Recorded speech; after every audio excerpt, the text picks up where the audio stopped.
থেকে ছোট ছোট পাসে ওঠার চেষ্টা সন্দেশ জিঙ্গান। রাইট, আমরা ইনিশিয়ালি তিনজন ব্যাকলাইনের প্লেয়ার সন্দেশ জিঙ্গান, চিঙ্গেল সানা সিং এবং শুভাশিস বসু, এই তিনজনকে দিয়ে আমরা দেখতে পাচ্ছি তাদের স্টার্টেন।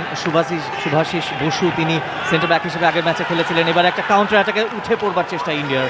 উদান্ত সিং অনেকটা চেস করে কিন্তু পৌঁছে গিয়েছিলেন সেই জায়গাটায়। নবম মিনিটের খেলা চলছে দোহায়, রহমতের লম্বা করে থ্রো, সেখানে রাকিবের ফ্লিক, এবারে সুযোগ আছে তারেক কাজী, বলটা পেতেও শেষ পর্যন্ত পাননি। একেবারে শুরুর দিকে বাংলাদেশের জন্য আর্লি স্টেজে ভালো একটা সুযোগ। স্কোয়াডটা রয়েছে তাদের কিন্তু তিনি এগিয়ে রাখছেন, মানসিকভাবে চাঙ্গা রেখেছেন এবং এখন পর্যন্ত যতটুকু চোখে চোখ রেখে কিন্তু লড়াইটা বাংলাদেশ করছে। সেখানে ভালো একটা বল কিন্তু থ্রু হয়েছে, এবার গোলের সুযোগ রয়েছে সেখানে। মনবীর সিং, আনিসুর রহমান জিকো তিনি ছিলেন, তবে শেষ মুহূর্তে তপু বর্মন তিনি কিন্তু এই যাত্রায় বাঁচিয়ে দিয়েছেন বাংলাদেশকে। হুট করেই বাংলাদেশের ডিফেন্সটা একেবারে ফাঁক হয়ে গেল এবং ডিফেন্স লাইনের পেছনের জায়গাটা পুরোপুরি কাজে লাগিয়ে ইন্ডিয়া একটা